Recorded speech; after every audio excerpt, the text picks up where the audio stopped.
Bonsoir à tous.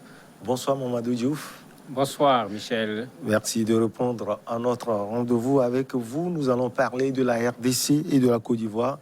Gbagbo en visite privée à Kinshasa auprès de Bemba. Premier voyage à l'étranger pour Laurent Gbagbo depuis son retour il y a 2 semaines en Côte d'Ivoire. L'ancien président ivoirien est arrivé à Kinshasa en République démocratique du Congo vendredi en début de soirée en toute discrétion. Il répondait à l'invitation de Jean-Pierre Bemba qu'il a connu en détention à la Cour pénale internationale. Mamadou Diouf, Gbagbo tisse un lien amical avec l'ancien chef rebelle Jean-Pierre Bemba et il est en déplacement en République démocratique du Congo. Pourquoi? Le président Gbagbo l'a dit clairement lors de son séjour à la CPI. Ils ont eu à se côtoyer sur place. Et puis, comme on dit, qui se ressemblent, s'assemblent. Tous les deux ont été condamnés dans un premier temps à première instance, puis acquittés, etc. Et très certainement, il y a eu d'énormes discussions entre, j'allais dire, 2 éléphants politiques, parce que Bemba en RDC, tout comme Gbagbo au niveau de la Côte d'Ivoire, ce n'est pas n'importe qui. Et peut-être que même, puisqu'ils se retrouvent dans la même situation, et tous les deux considèrent qu'ils sont dans une situation d'injustice. Puisque si vous regardez ce que Gbagbo a dit, il a dit clairement qu'on l'avait amené là-bas, c'était pour tout simplement se débarrasser de quelqu'un de gênant. Si on se rappelle, quand Bemba est sorti, Bemba avait dit exactement la même chose. Bon, Bemba, il est allé, il est retourné à la politique en bonne et due forme. Ça sera peut-être la discussion entre les deux pour voir est-ce que Gbagbo va retourner en politique en prenant l'expérience de Bemba. Eh bien, pourquoi pas aussi entamer la création d'une association des victimes de la CPI, puisqu'ils peuvent se considérer comme tels, et aller dans le sens de réclamer des dédommagements pour tout ce temps qu'ils ont passé en prison pour qu'au dernier moment, qu'on vienne leur dire qu'ils sont acquittés. Parlant de ce temps passé en prison, Gbagbo a également parlé de l'ancien président libérien Charles Taylor. Mais bien sûr, puisque il ne faut pas oublier que la CPI n'est pas une prison comme les autres prisons. C'est une prison dorée, il faut le dire clairement, par rapport à ce que nous vivons dans nos pays. Donc, ils sont capables de recevoir des gens, ils sont capables de pouvoir se rencontrer et de discuter. Et pour des hommes politiques qui se sentent en situation d'injustice, quand ils se retrouvent, chacun est là à expliquer ce qui se passe chez lui. Certainement, il y a eu des discussions très longues entre eux parce que s'il invite le président Gbagbo à venir au mariage de son fils, si Gbagbo accepte d'y aller, ça veut dire que la relation n'est pas une relation de contact. On s'est juste rencontrés au niveau de la CPI, on s'est salué. Il y a eu certainement plus que cela entre eux pour qu'on l'invite et pour qu'il accepte d'aller à Kinshasa, alors que tout le monde sait qu'il vient juste d'arriver à Abidjan, où il y a d'autres personnes certainement qui s'attendent encore à le rencontrer et qui ne l'ont pas encore rencontré. Certainement, ils ont noué des relations, mais pour le moment, pour cette visite, on ne parle que de privé, on n'a pas encore tous les éléments. Attendons de voir, est-ce que peut-être à la fin, il y aura une déclaration. Mamadou, on sent véritablement, moi ce que je me trompe, que cette visite est également entourée de contradictions au niveau de la politique africaine. Gbagbo, qui se bat, on peut le dire, entre griffes contre les rebelles dans son pays, il tisse les liens, il faut le dire, amicaux avec un rebelle en RDC. Ça, c'est le premier aspect. Non, ce n'est pas nécessairement un paradoxe, puisque il ne faut pas oublier que quand nous les jugeons, il y a ce que nous disons, Gbagbo a toujours considéré, et malheureusement jusqu'à présent, il garde cet avis, que c'est lui qui a gagné les élections. On lui a arraché la victoire. Donc, il ne se présente pas comme celui-là qu'on veut présenter aux gens, qui est à l'origine de tout ce qui s'est passé en Côte d'Ivoire. Lui, il est dans la position contraire, il considère qu'il est victime. Comme il l'a dit, c'est quelqu'un de gênant qu'on a voulu écarter. Pour Bemba, le cas ne s'est même pas passé en RDC. Ce qu'on lui reprochait pour l'amener à la CPI, c'était au niveau de la Centrafrique.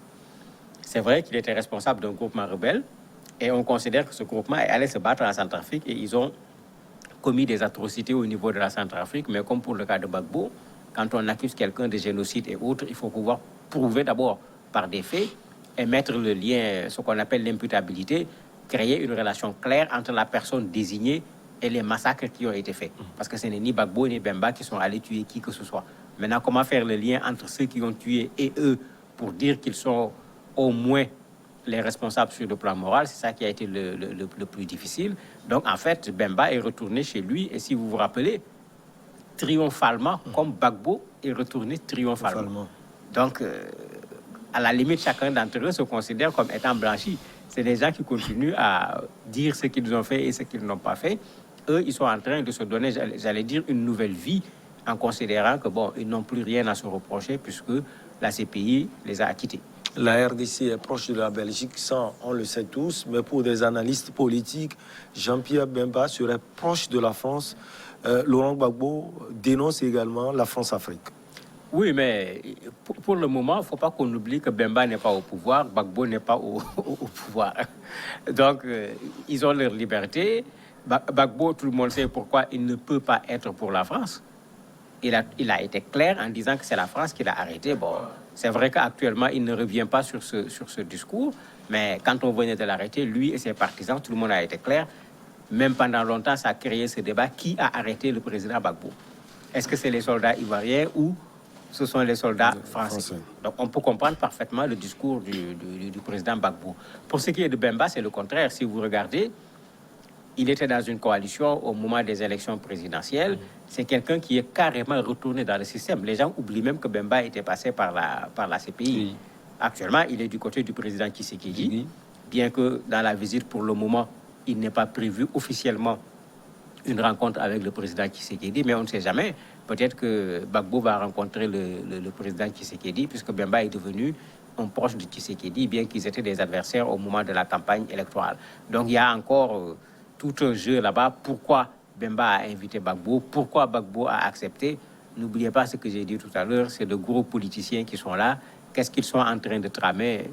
Il n'est pas toujours facile de le dire à l'instant T. Même si on avance la souveraineté des peuples, Gbagbo qui visite peut-être l'actuel président Antoine Tshisekedi, ça risque peut-être d'irriter le président ivoirien Alassane Ouattara.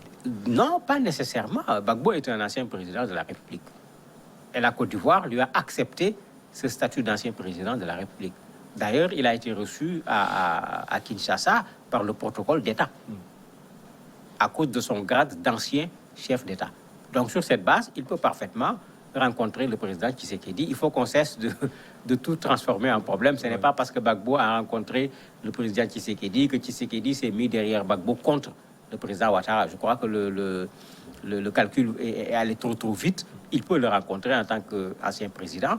Au contraire, le président Tshisekedi, c'est lui actuellement le premier responsable de l'Union africaine. Il peut plutôt en profiter pour dire au président Gbagbo, mais attendez, vous avez dit que vous retournez en Côte d'Ivoire dans le cadre de la réconciliation. Le président Ouattara est pour la réconciliation. Il y a même un ministre pour la réconciliation.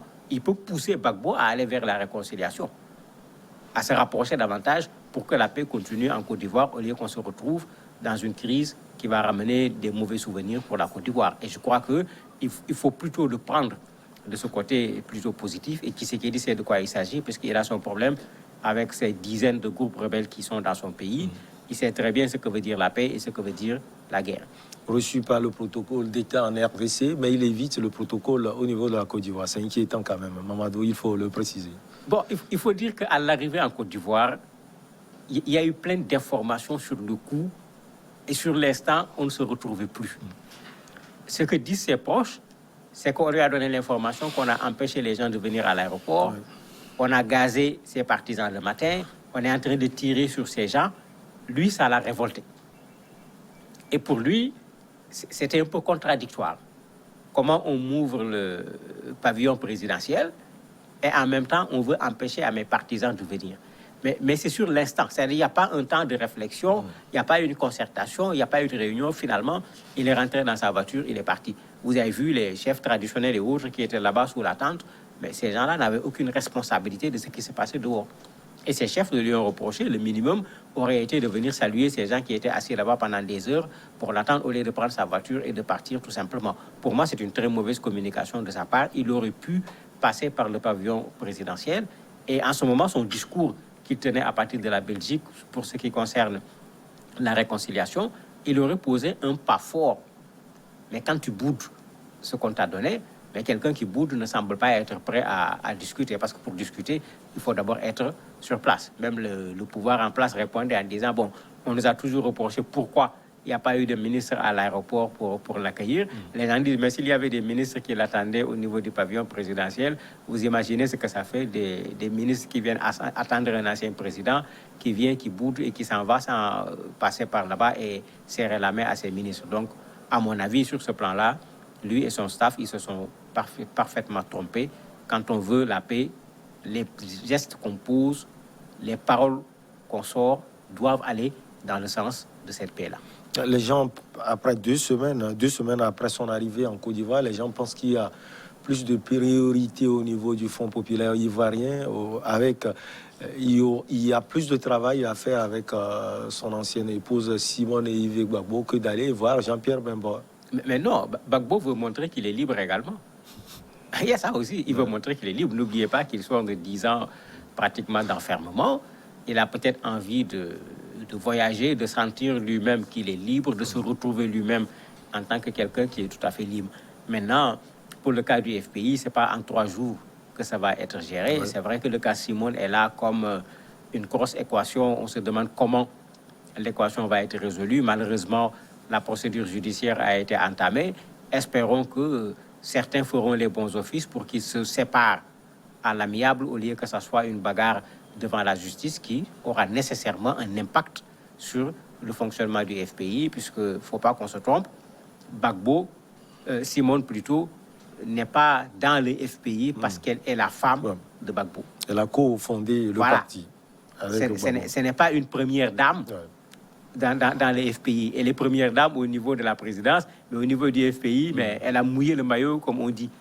Donc, on ne pourra pas lui dire, tu n'es plus l'épouse de Gbagbo, tu n'en fais plus partie, sauf si, bien sûr, c'était un parti patrimonial. Au-delà de tout, Mamadou, que peut apporter ce voyage à Laurent Gbagbo et à Jean-Pierre Bemba, au-delà de l'amitié? Mais plein de choses. Vous avez 2 personnes qui se rencontrent, qui appartiennent à 2 pays assez éloignés, qui, à un certain moment de l'histoire, ont eu un parcours similaire. Très certainement, chacun d'entre eux, pendant tout ce temps qu'on les a emprisonnés au niveau de la CPI, les gens ont eu le temps de faire des réflexions, de se poser des questions de façon individuelle et peut-être même de partager certaines de ces réflexions. Ils peuvent peut-être aller dans le sens de mettre en place des perches pour voir comment, sur des questions où il y a convergence entre eux, se mettre ensemble pour mettre en œuvre un certain nombre d'éléments, soit contre la CPI, soit pour l'Union africaine, parce que c'est quand même des acteurs africains. Ils ont peut-être des choses à proposer pour l'Afrique, voire même au niveau de chacun de leurs pays. Mamadou Diouf, merci. C'est moi qui vous remercie. On va marquer la petite pause et on revient avec l'invité du jour.